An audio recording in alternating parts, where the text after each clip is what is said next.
काबिल नहीं होगा। अगर इस वक्त इंडिया और पाकिस्तान की लड़ाई होती है, हम सिंध में बसते हैं, तो हमारी तबाही आ जाएगी। अच्छा। और चीन की तबाही। तो दोस्तों सबसे पहले तो हम इस वीडियो को देख लेते हैं, फिर इसके बाद करते हैं। बहुत सारी बातें मकबूल ओरियो ने जो कहा है भारत, पाकिस्तान और इंडिया के बारे में, ये आपको पूरा देखना चाहिए, पूरा सुनना चाहिए। फिर इसके बाद हम करते हैं लास्ट में बहुत सारी बातें। तो चलिए दोस्तों वीडियो शुरू किया जाए।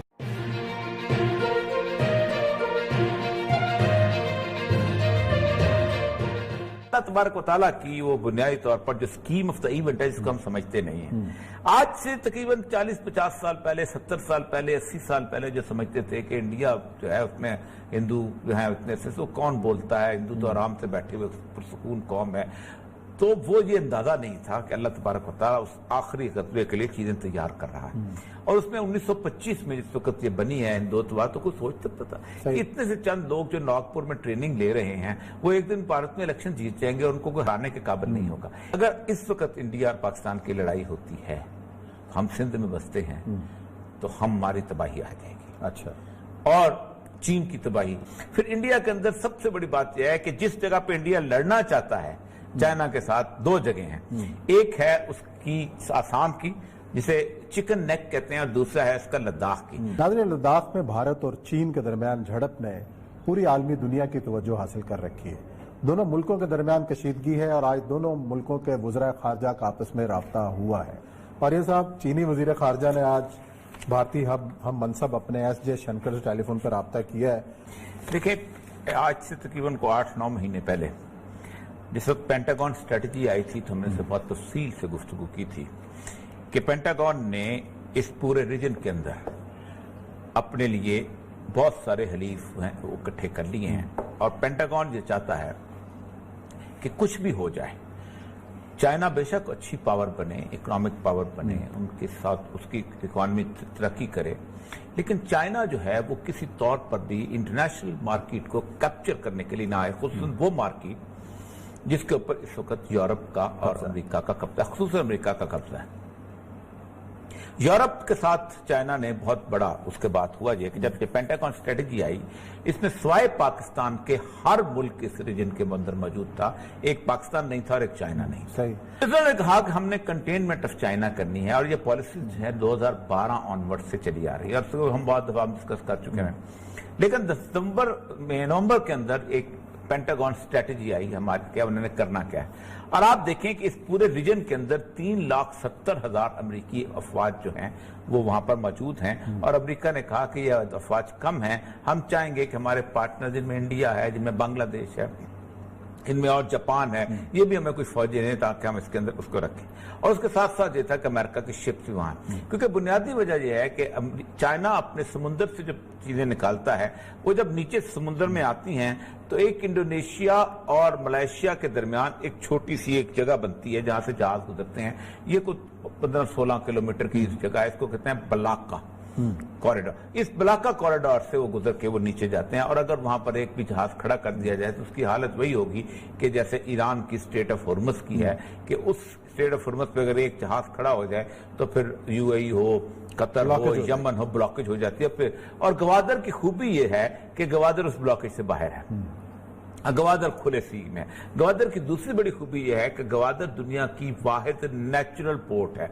बाकी सब जगह आपको मट्टी रेत निकालनी पड़ती है और कुछ अर्से और फिर निकालनी पड़ती है, कि यहाँ यह है कि बड़े से बड़ा जहाज जो है वो यहाँ आकर रुक सकता है।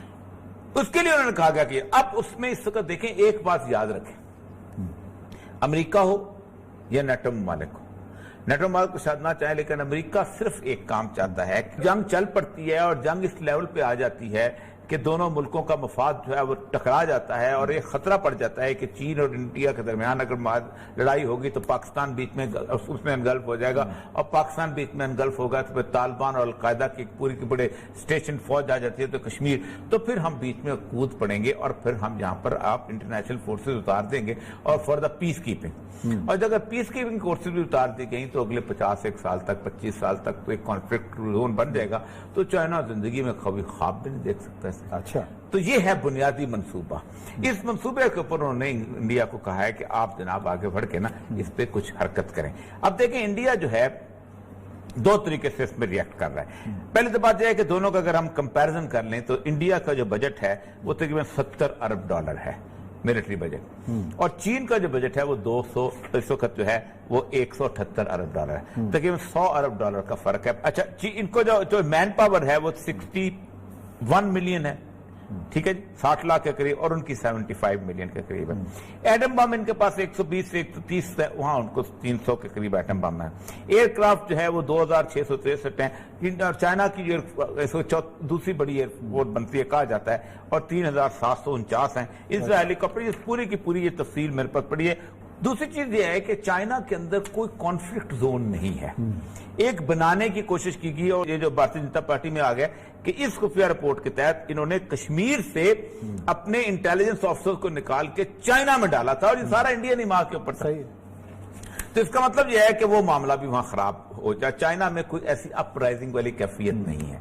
फिर चाइना का जो एक जो हुआ है कि मोबाइल जो लाइफ स्टाइल है वो बहुत बदला है, उनका स्टैंडर्ड ऑफ लिविंग बहुत रेज हुआ है। चाइना में उस तरह की पॉवर्टी नहीं जैसी इंडिया की पॉवर्टी है। फिर इंडिया के अंदर सबसे बड़ी बात यह है कि जिस जगह पे इंडिया लड़ना चाहता है चाइना के साथ, दो जगह हैं। एक है उसकी आसाम की जिसे चिकन नेक कहते हैं, और दूसरा है इसका लद्दाख की। चिकन नेक को कहते हैं सिलगुरी कॉरिडोर, वो है बेसिकली नेपाल, बांग्लादेश, भूटान, और उसके बाद इसके इलाके के दरमियान एक बारीक सी पट्टी बनती है। आप ऊपर जाए ना तो वो पट्टी को 24 किलोमीटर की पट्टी है, और उस 24 किलोमीटर की पट्टी को अगर बंद कर दिया जाए तो इंडिया की 7 रियासतें ऐसी हैं जो इंडिया से कट जाए। लेकिन ये जो सारे जो दादा शुमार हैं इर्द गिर्द के भारत के जो तमाम मुल्क हैं भारत के खिलाफ। अच्छा, अब हुआ यह है कि जब इंडिया ने पंगे लेने शुरू किए, हुआ यह है कि इंडिया सिर्फ वहां पर जाके तो वहां अपनी कार्रवाई आगे करना, क्योंकि साथ बात है इंडिया सड़क बनाई उसने नेपाल में जाकर जिसमें रोला मचा। नेपाल के तो वो वाला था ना, वो क्या नाम है, बड़ी फेमस जो है काला पानी।